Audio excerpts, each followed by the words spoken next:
Hello everyone, Lytro Storm here, and today we're going to be doing something that we have not done before on the channel. I've seen a lot of other what if YouTubers do this, but basically what the premise is that we take a full what if that we made. In this case it will be what if the Z Fighters used the time chamber in the Saiyan Saga, and we take all the parts and we just put them into one video so that way you guys can get the entire story without the intros and outros. I might leave my first intro in. I'm not really sure how I'm going to do this. So I'm going to leave the first one in, but basically, just make sure you guys enjoy. Tell me if you do. Let me know if you guys want me to do this with other series I finish. I still have the Vegeta recruited the Frieza Force that I could do if you guys want to. But yeah, just let me know. I'm still going to leave in like the explaining parts just because I feel like it'd be harder to edit if I didn't.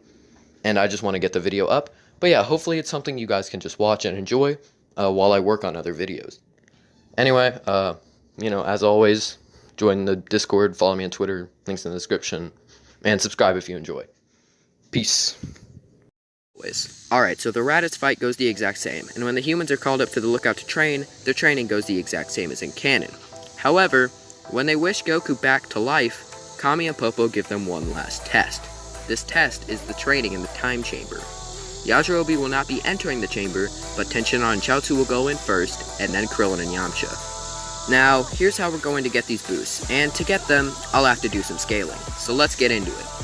So to start off, here is a guide that says you need to be at least twice as strong as your opponent to completely negate their attacks with no damage. So, let's have base Vegeta in the Android Saga as a 1, and say as a Super Saiyan he's a 50.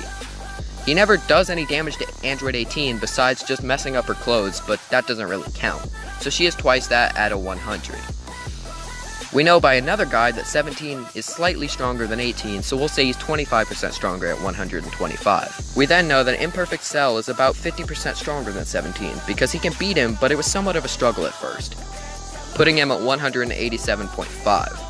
Android 16 then states them as equals, but when he absorbs 17, he tanks attacks from 16 with absolutely no damage, including a punch to the face, where he literally just frowns at him, putting him at twice as strong as him, which sets him at 375. Then Grade 2 Vegeta easily beats him and tanks attacks from him with no damage, such as a Gallic Gun, so he will need to be twice that at 750.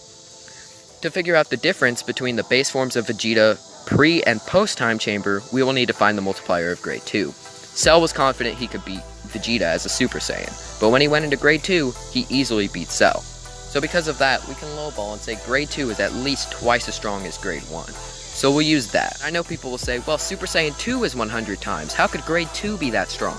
And the answer for that is in the description, my friends.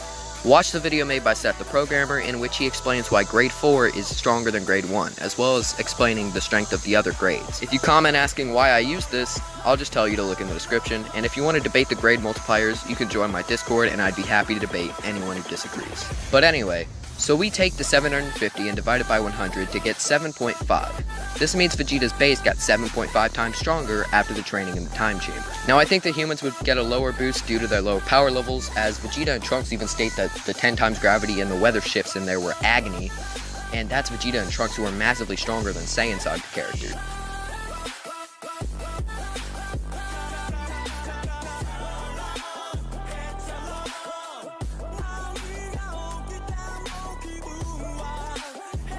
So we applied this to everyone's power levels after the training, and here they all are. Tenshinhan 9,150, Krillin at 8,850, Yamcha at 7,400, and Chaozu at 3,050. This means all of them, minus Chaozu, could beat Nappa. That goes to show you just how strong the time chamber can make you. So now that we have all of these numbers, let's get into the battle with Vegeta and Nappa. So the Cybermen are planted, and even though everyone is suppressed, Piccolo has a weird feeling about the humans. Yamcha actually never gets the vision of Krillin's death in this timeline, and this time he takes on the Cybermen to showcase his power. One of them attacks him, and he easily steps behind it and punches it into oblivion. Nappa is kinda shocked due to his low power level and commands all of the remaining Cybermen to rush at Yamcha as a test to see if he is truly crazy. Yamcha avoids every hit the Cybermen throw and speed blitzes all of them, leaving them in a freeze frame, and then they all fall to the ground. Nappa is aghast that these Earthlings have such strength, and tells them that there's been enough games, and he wants to see their real power. Yamcha laughs. If you insist. and everyone powers up to their maximums, shocking the Saiyans. Vegeta then asks if any of them would like to join him in place of Nappa. Nappa is kind of taken aback by this, but sighs in relief when the Z-Fighters decline the offer. Vegeta then tells Nappa not to worry, as he was just joking, and says that if he can defeat just one of them, Vegeta will step in to help. Nappa then makes this his goal, going after Gohan and Chaozu, who are the weakest of the group, but the Z-Fighters just aren't going to let them die. They fight valiantly, and Nappa isn't even able to touch Chaozu or Gohan. Tenshinhan is about to dote on Ray Nappa, but that's when Vegeta grabs him by the arm and tosses him into the air, blasting him into dust. The Z-Fighters are shown just how cruel Vegeta is, being willing to kill his own allies if they don't fit his needs. Vegeta usually wouldn't do this, but he's actually intrigued with the Z-Fighters' strength, again asking them if they'd want to join him, but once again, they all decline. They then all go into battle with the Prince, who is suppressing himself enough to where he could beat everyone there, but over time, he raises his energy. The Z-Fighters are actually able to do good damage to Vegeta by teamwork and strategy. However, Chaozu does meet his end by detonating himself on Vegeta, which doesn't do much, but does more than it did against Nappa in the original due to Vegeta's suppression. This results in Tenshinhan losing his arm in rage, but before he can be fully killed, Krillin uses the Destructo Disc to make Vegeta jump back, slashing his chest. It also allows for Piccolo to grab Tenshinhan and get him out of there before he uses all of his energy. Krillin, Yamcha, and Piccolo do the same thing they did in canon, only this time relying on Yamcha rather than Gohan, and obviously facing Vegeta, and not Nappa. Krillin and Piccolo slam Vegeta around in the air, or try to at least, and Yamcha unleashes a fierce Kamehameha on him, damaging him a bit, but prompting him to go to his full power. This doesn't do massive damage because Krillin and Piccolo are barely even able to hit him at first, but Tenshinhan arrives and blocks his attack with his one remaining arm. It nearly comes off before Krillin uses a solar flare to blind Vegeta. Piccolo rushes back and tells Gohan that they need him in this fight. Gohan is scared but steps forward a little bit. Piccolo then yells to Krillin, saying that they're ready. They take this time where Vegeta is stunned to fly back to the others, and they all charge up a blast. For Piccolo, it's an explosive demon wave. Krillin and Yamcha are both using the Kamehameha, Tenshinhan is using a Spirit Tri-Beam with only one arm, like in canon, and Gohan reluctantly raises his hands for a Masenko. Vegeta notices this and cocks back his hands for a Gallic gun, and fires it at the Z-Fighters. There's a bit of a struggle at first, but over time, it's clear that Vegeta is slightly winning. That's when Tenshinhan lets all of his energy out with the one-handed Tri-Beam, and it knocks Vegeta way back, doing massive damage, but it also results in Tenshinhan's death. The gang thinks they've won, but Vegeta rushes in behind Piccolo before anyone even notices him, and tears off his arm. Yamcha tries to use a Wolfang Fist, but Vegeta dodges every hit.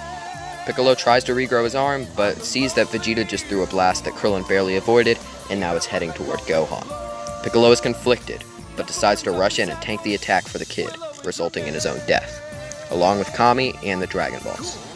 Gohan is enraged, and rushes in to kick Vegeta in the face and slam him into the ground, and Krillin seizing the opportunity to do a scatter blast while Yamcha does a Spirit Ball.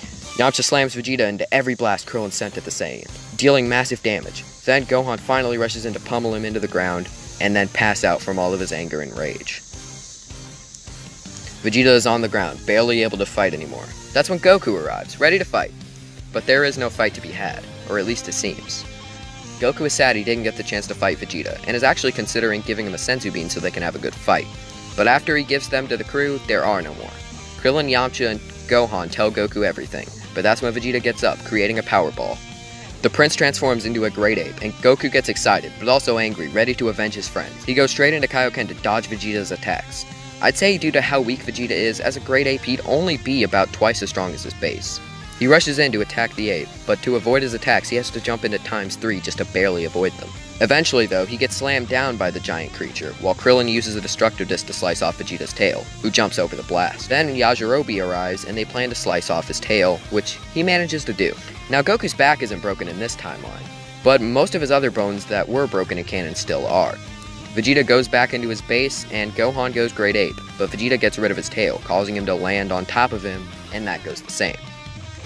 Goku then still lets Vegeta leave, and now everyone is going to where they were before the Namek Saga. They all go to the hospital, but Krillin, Yamcha, and Gohan heal sooner, and Gohan goes to study while Krillin and Yamcha train, and Goku waits for the Senzu Bean.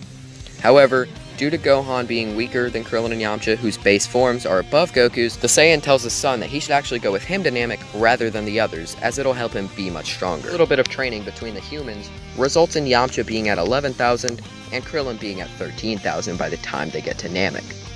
They split up to find the Dragon Balls, and Yamcha runs into Vegeta, not surrendering the ball he has. The two begin to battle, but Vegeta is clearly outclassing Yamcha in every category, and takes the Dragon Ball in hand. But that's when Yamcha lifts his finger, and out from the ground comes a ball of energy that knocks the orb from Vegeta's hands, sending it flying. The prince scoffs and rushes off after it, while Yamcha escapes. Meanwhile, everyone has been training with Kaiosama, and are getting way stronger as the time passes. The two humans later meet up and get their potentials unlocked, their strength skyrocketing massively higher than Gohan and Krillin's did originally. I mean, it only makes sense since Krillin's base is already as strong as he was after the unlock. This puts both of them at 65,000 and 55,000 initially.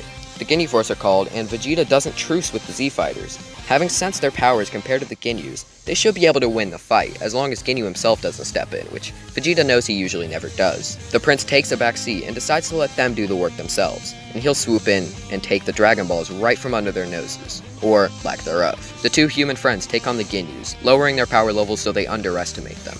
However, once Goldo tries to take them on, he gets bodied and knocked out almost instantaneously.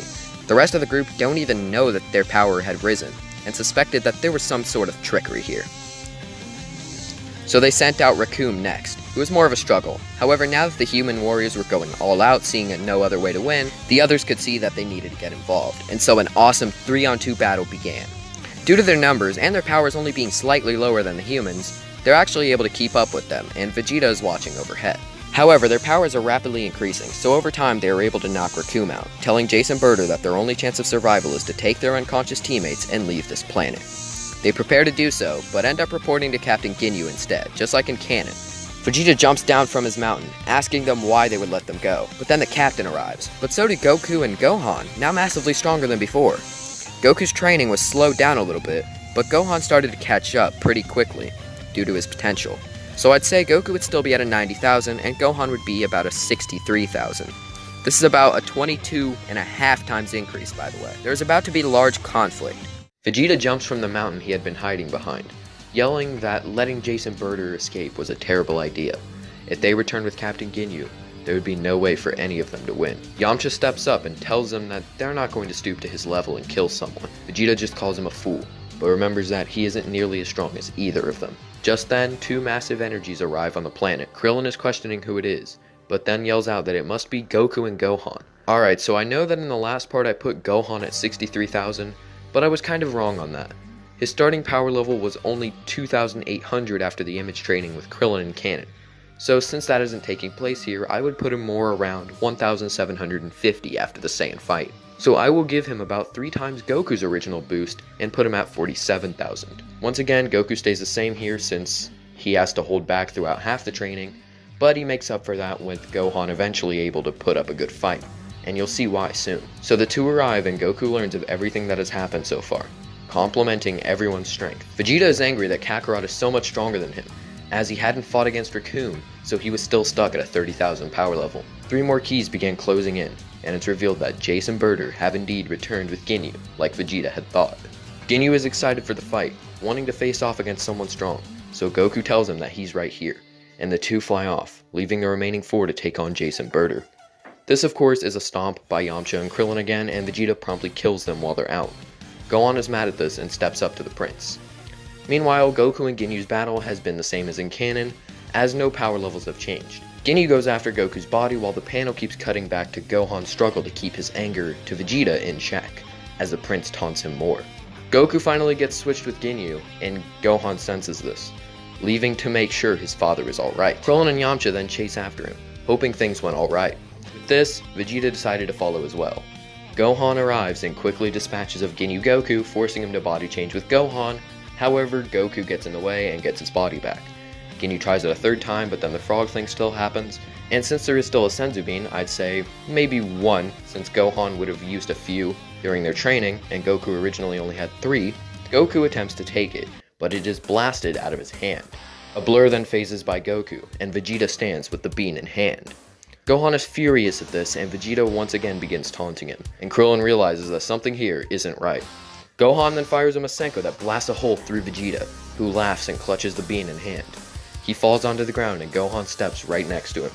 Vegeta then chuckles and tosses it into the air, saying that he can have his stupid bean, before lifting himself off the ground and slowly flying away. The gang wants to stop him, but they are too focused on healing Goku, who gets a big Zenkai, placing him at 450,000. This is because he has sensed Ginyu's full power, but not Frieza's, so I wanted to keep him under Frieza, but pretty close due to Vegeta being so high in canon. Speaking of Vegeta healing, he carries himself to Frieza's ship, which Nail has led Frieza away from. He then puts himself in a healing tank, nearly collapsing. Goku and the gang now have the goal of finding Frieza, which is easy since he is currently flying away with Nail. When they land and Frieza says the whole 530,000 line, Goku, Gohan, Krillin, and Yamcha all show up.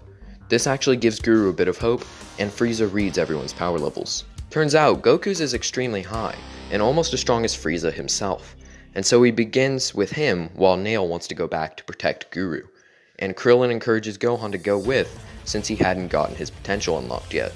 Krillin and Yamcha then go to get the Dragon Balls and wish everyone back. Everyone splits up in a hurry while Goku and Frieza go at it about equally. Frieza then promptly transforms into a second form and begins tossing Goku around. Goku responds to this by using the Kaioken times 3, which sets him well above 1 million, allowing for him to beat Frieza easily, who moves on to his third form as Gohan gets his potential unlocked. He re-arrives and his power is great. Just in base alone, it surpasses 200,000. Which isn't as much as Goku, but remember that this isn't even the full increase yet. As Goku bumps up to Kaioken times 4 to combat Frieza's third form, Ranga is summoned by Dende, Yamcha, and Krillin. Piccolo is brought back with the first wish, although they choose not to bring him to Namek, as Goku seems to have it covered thus far. We then cut back to Frieza revealing his final form. Okay, so this is where I have to pause the story to explain my theory on the Kaioken strength limit. So Goku was capable of Kaioken times 4 when he had a power level of about 8,000. He was then capable of times 20 when he had one of 3 million. So the closest way of calculating this would be doing 3 million divided by 8,000, which gets us 375. We then divide 20 by 4, which gets us 5. This means that you have to be 375 times your previous strength to be able to use Kaioken 5 times higher than that amount. This also means that you need to be 150 times to increase it 2 times over, 225 for 3, and 300 for 4. So take Gohan, who is currently at a power level of 200,000, and divide it by 8,000, which gives us 25. So he can increase it past 4 times. Goku is at 450,000, which gives us only 4 times as well. This is very rough scaling, but it's the closest I could get, so hopefully this works. Goku quickly begins losing to Frieza's final form, and so he uses the Kamehameha wave to deal as much damage as possible. But Frieza powered up enough to survive, then begins easily tossing Goku around once more, and Gohan was furious. That's when he called out Kaioken times 4 and caught Frieza off guard with these attacks, although he quickly recovered and knocked Gohan aside. Krillin and Yamcha, sensing this, would decide that Piccolo would be a great help, bringing him to Namek. Guru held on longer, as Nail was still alive, and Piccolo quickly traveled to where everyone was. The last wish wasn't going to be used on Tenshinhan or Chaozu, as they wanted to come back together. So they saved that wish, and Dende told them that he could heal them if they got hurt, and so the three flew off toward the fight. On their way, they find Piccolo traveling to the battle. Nail also begins making his way to go help, as Guru had finally convinced him that they needed him out there. And so, all 4 of these fighters flew their way to the battlefield. Goku and Gohan were losing badly. They weren't even a match teamed up, and their only advantage was that Frieza couldn't sense them. This allowed them to hold off until Nail arrived, trying his best to catch Frieza off guard and do something. However, a single tail slap was enough to completely incapacitate him, leaving him on the ground injured. And so, Goku took this chance to launch Gohan at him and surprise Frieza while he charged him from the side. But Frieza simply threw Gohan off and blocked Goku's attack. The following was a beatdown that left Goku injured badly and Gohan losing hope. Guru had also lost hope, finally dying. Luckily though, the rest had finally made it. Dende wanted to begin by healing Nail, but Nail instead called for Piccolo, and thus fused with him. Piccolo then came out just as strong as in canon when he fused, and began holding off Frieza along with Yamcha and Krillin. Due to their potential unlock finally capping off, with their power levels around 308,000 for Yamcha and 375,000 for Krillin. This allows for Gohan and Goku to be healed, bringing their power levels up as well. Gohan by this point has far surpassed his previous strength, and he's reaching his full power while Goku is now officially above 3 million. More so at 3,150,000. He is now able to use a Kaioken times 20 to take on Frieza, actually dealing tons of damage while Gohan makes sure that the others get healed. Frieza returns though, once again slapping Goku down. They thought this might be the end, but luckily a new energy had arrived on the battlefield. It was Vegeta. but unfortunately his battle power only hit 1 million. I applied the same boost Goku got from healing as in canon, as that is the highest Zenkai we've seen in the series, so to surpass that multiplier would be a bit too far in my opinion. This means that Vegeta is swiftly defeated and cries just like in canon, but Gohan actually saved him from the Death Beam. He does this by using a Kaioken times 10 and slapping him away. Goku smiled, proud of his son, and Gohan continued by rushing Frieza with everything he had, as his energy increased from the potential unlock. With the Kaioken, he's able to put up a decent fight, not to be killed quickly. Eventually, Goku joined in with his son, once again using the Kaioken times 20 and unleashing a Kamehameha while Gohan used a Masenko. This did even more damage than Goku's previous attack, but Frieza was getting annoyed. He tripped Goku with his tail and dropped him onto the ground, stepping on his chest. Gohan tried to save his father, but he was quickly blasted in the leg, falling onto the ground as well. Frieza then finished the job of killing Vegeta, and Piccolo began telepathically telling Dende to heal him, and that he, Krillin, and Yamcha will stop Frieza from attacking temporarily. However, they drastically underestimated Frieza's speed, and Dende was killed as soon as he moved, resulting in both of their deaths. Everyone stood with shock radiating from their faces as the Emperor waved his glowing finger around, asking who he should off next. His finger moved slowly toward Piccolo, and this fueled Gohan's anger. All of a sudden, energy seeped from him, and he screamed out Kaioken times 15 as he charged Frieza. Frieza was caught off guard by the first hit, but blocked every other, and Gohan's rage eventually died down. When Frieza goes to finish him off, Goku reveals to Piccolo and the others his new plan, but they'll have to hold Frieza off for a while. He then lifted his hands to the air as the three Z fighters rushed to the aid their friend's son. All four of them together were able to keep up with the suppressed Frieza, and the Kaioken was used in small levels by Gohan just to keep the odds in their favor. During this bout, Gohan had reached the limit of the potential unlocking, placing his power level at 3,350,000. He used the Kaioken times 20 just like Goku had before, and as Goku watched, he realized that his son had truly surpassed him. This eventually resulted in Frieza tossing everyone aside, and seeing Goku standing with his hands up. He grew suspicious and went to attack, but Piccolo told Krillin and Yamcha to give him their energy so that they could do something. And so they do. The Namekian managed to kick Frieza out of the way, just to stall for a little longer, and Goku dropped the Spirit Bomb on Frieza. This seemingly beat him, and everyone celebrated together, but their happiness was cut short by a beam going through Piccolo's chest. What followed was not Krillin being lifted into the air, but Goku. You all know what comes next. Goku explodes. And now Gohan is the one transforming into a Super Saiyan. Since his power level is 3,350,000, he will have one of 167,500,000 upon transforming. However, he cannot control this form anywhere close to how Goku could, due to his unsharp mind and inexperience fighting. So when he goes to tell everyone to leave, he can't even make out any words. All he can do is turn around and scream at them to scare them away. Frieza begins trying to attack, but he's in disbelief when every blow misses. Gohan begins pummeling him worse than Goku did. He isn't holding back at all. He can't. He's too blinded by his rage. Eventually, Frieza manages to escape his attack long enough to reach his full power of 120 million, but this is almost nothing to Gohan. Gohan's fury eventually leads to Frieza destroying the planet with that same small blast, leaving 5 minutes until the end. This is when Gohan snaps out of it. He realizes what's at stake. His life. No. Piccolo and Krillin. Their lives. And everyone else who rely on the Dragon Balls to bring them back. And with this, he tells Frieza that this is the end, and charges in at him. Frieza blocks the first punch, but is unable to stop any of the kicks to the face the young Saiyan had dealt. Gohan finished with a sledgehammer to the ground of Namek, and fired a Masenko. Frieza's body was charred and broken apart, and he was begging for mercy. Gohan landed on the ground next to him, and asked him the same things Goku asked in canon. Only this time, there was no energy being given. He simply let Frieza lie there, trying to use any energy remaining to escape. But of course it was fruitless. Porunga then appeared, and all of a sudden Gohan was in his base state on Earth. There was Piccolo, Krillin, Yamcha, Vegeta, Dende, Bulma, all around him. He had won the fight, and Goku, although he was dead, was proud of his son. Goku would return 6 months later, and 6 months after that, Tenshinhan and Chaozu would return. Then the Namekians would leave to find their new Namek, and another 6 months would pass until King Cold arrived on Earth, alone. During the 6 months where Goku isn't there, Gohan spends his spare time training with Piccolo. However, once his father returns, he goes back to his regular schedule of only studying. He wants to become a scholar still, but if his father isn't around, he will assume the position of Earth's protector. When Goku is dead, He also showed Tenshinhan and Chaozu the Kaioken, which Tenshinhan wanted to learn.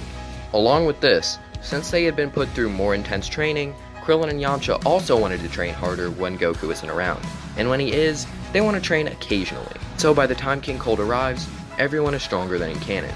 Well, except Vegeta. Continuing from part 2, everyone except Vegeta are drastically stronger than in canon after the 3 years of training. And you'll see how much stronger soon. Yamcha still gets his energy absorbed by Android 20 due to being caught off guard, so now Android 20 is stronger than in canon as well. The Z Fighters then move to a less populated area where Goku fights 19 and Gohan fights 20. Both of them power up into Super Saiyan and take on the androids. However, Goku still gets his energy absorbed by 19, and so Gohan unleashes his full power, instantly killing 19 as retaliation. Chaozu then takes Goku to his home as Android 20 quickly escapes. They all go after him, but when Future Trunks arrives, they are distracted.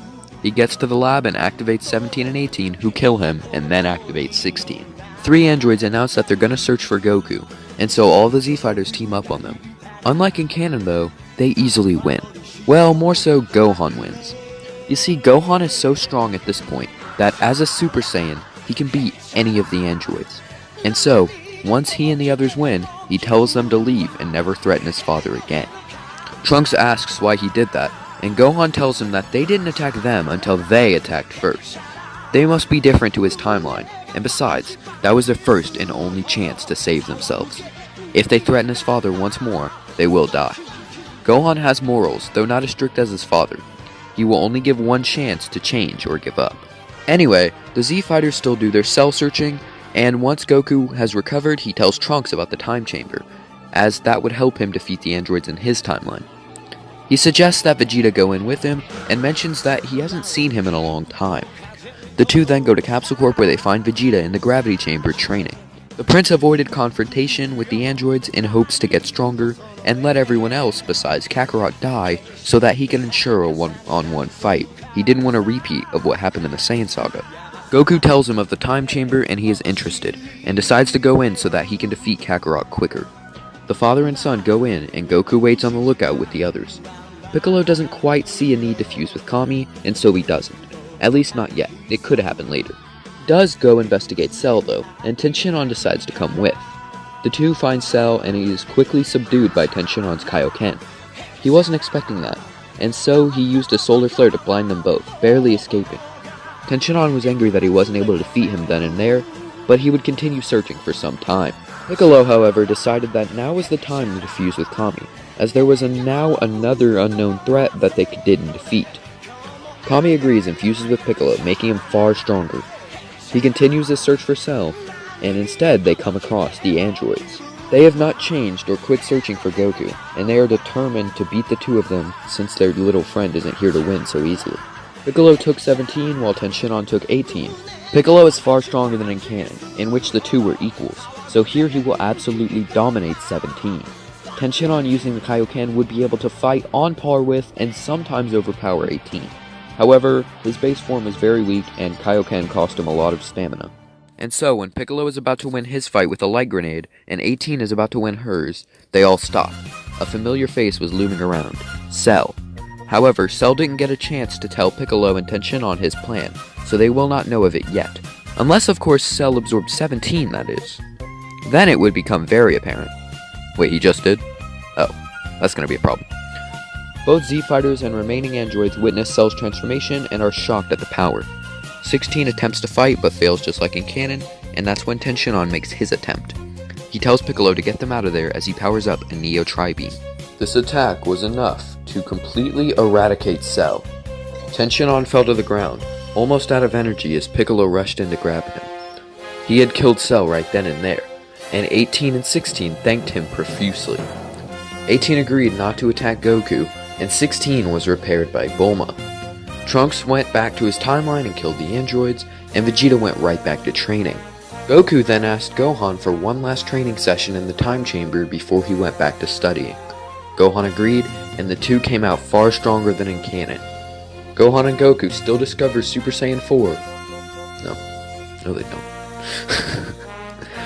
Gohan and Goku still discover Super Saiyan Grade 4, and Trunks and Vegeta still discover Grades 2 and 3. everyone lives happily until the Buu Saga. But what if I told you that that only took place in another timeline? What do I mean by this, you ask? Well, let's go with Trunks back to his timeline. He finds the androids and is much stronger. However, for good measure, he uses what seems to be his highest power, Grade 3. Remember that Trunks never fought Cell with this form, and thusly never found out its flaw, speed. And so when Trunks attacks the androids with this form, he is worn down until he has little stamina left. At that point, the androids are both able to get the jump on him and end his life. Both of them working together should be enough to wear him down enough, considering he can't hit them. This means that Cell would absorb the androids in this timeline and become perfect. He would then scour the rest of the planet for all its life, absorbing them as well. He then travels back in time to gain even more power. And so he leaves to absorb our timeline's androids as well. When he comes back, he immediately leaves to find the androids. He finds them fighting against Piccolo and Ten Shinhan like I described before. Cell then looks around and sees himself. He smirks and watches this unfold. He sees himself absorb 17, but then sees him about to be killed by Ten Shinhan, and takes action. The true Cell uses a special beam cannon to blast a hole through the Earthling. He then looks toward the weakened Piccolo. However, before he could do anything, Goku arrived using instant transmission and got both his allies away. He then gave both of them Senzu beans to avoid death. Semi-Perfect Cell got up from the ground and asked who this figure was. Perfect Cell then described that it was him, but perfect. Semi-Perfect Cell said that he looked, well, perfect, and told him that he had some business to attend to. He then charged at 16, killing him and absorbing 18. He became perfect, with equal power to the other Cell. We'll now start calling the Cell that was perfect first, True Cell, and the one from this timeline, False Cell. The two looked at one another and gave a compliment. However, Vegeta and Trunks arrived after finishing their training. Goku and Gohan then went in the time chamber immediately. The two powered up into Super Saiyan Grade 2 and began battling against the two Cells. But, yeah, that didn't work. Trunks then used Grade 3, but, yeah, still nothing. Vegeta even did the whole Final Flash thing, and it did nothing due to him being weaker than a cannon. And so, the two Cells agreed to do a tournament to test their power. Vegeta and Trunks left and told the others. Everyone began training in the time chamber. Once Goku and Gohan came out, Piccolo and Ten Shinhan went in. And once they came out, Krillin and Yamcha. And then Vegeta and Trunks once again. They were all stronger than a cannon by this point, to varying degrees. Eventually, the fateful day had arrived. Both Cells were looking for a fight. Rules were the same, only this time there were two arenas, and one Cell was battling in each. Mr. Satan was the first contestant, and False Cell swatted him away like in canon. Goku then stepped up to True Cell whilst Vegeta fought False Cell. The battles were very climactic, however Vegeta lost just like he had before. Goku's fight, however, was absolutely on his side. He was winning against the Cell, almost killing him with a Warp Kamehameha.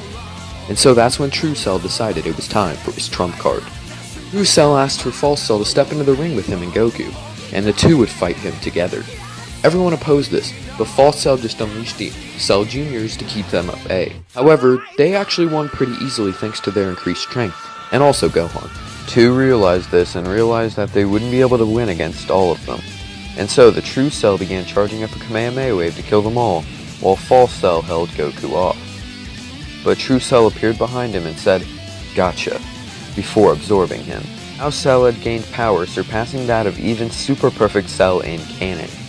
He easily one-shotted Goku and brought everyone else to a halt with this attack. Goku was forced onto the ground by this attack, not being able to move. Krillin rushed in to try to give him a Senzu bean, but Cell was so fast that he took them all and destroyed them at once. Cell told Goku how disappointed he was that the strongest of all of them was now nothing to him. And Goku only responded by saying that he was right when he said he wasn't a match for him, but wrong in saying that he was the strongest. Goku then looked toward Gohan, who stood angrily. Gohan challenged Cell, and the two clashed, but ultimately Cell was winning by a lot. Gohan was losing badly, but Cell was determined to push him to unleash further power that Goku had said he had.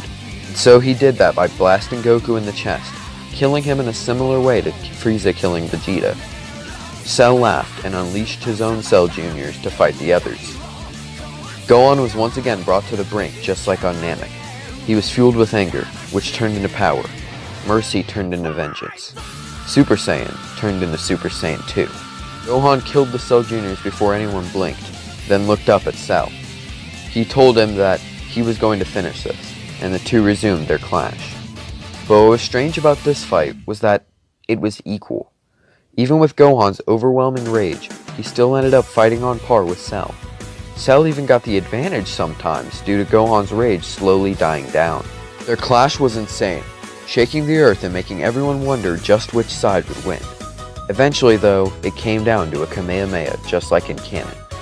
Gohan and Cell's blasts struggled against each other, just like they had in canon once again. Vegeta, Trunks, Piccolo, Tenshinhan, Krillin, Yamcha, and even Chaozu all fired blasts at a Cell that helped Gohan get the slightest edge and finally win. Gohan fell backward, feeling that his dad would be proud of him, and that he was. Yet again, Gohan had saved everyone, but he couldn't have done it without the others, of course. He used the Dragon Balls Dende made, which I didn't mention before, and bring back 17 and 18, removing their bombs. Goku decides to stay dead, just like the original, and Trunks returns home to kill the androids the right way. Vegeta vowed to never truly fight again, and continued his training. Gohan also trained in his spare time, and every other Z fighter trained as well. Alright, so let's move straight into the Buu saga. By this point, everyone has continued their training. Even Gohan does so in his off time, allowing for both he and Goten to be much stronger than in canon.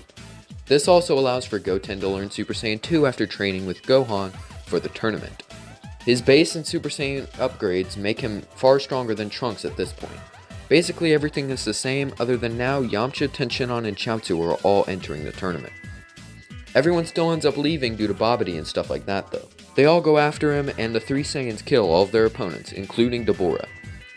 Babidi then takes over Vegeta, but Goku by this point is so much stronger that he can beat Vegeta in a one-on-one match. He holds back so that he can reason with Vegeta, but he just ends up getting knocked out after Vegeta tricked him. By this point, Buu has been resurrected and he and Gohan face off. He powers up into Super Saiyan 2 and the battle is exactly equal, so he's able to fight him until Vegeta arrives.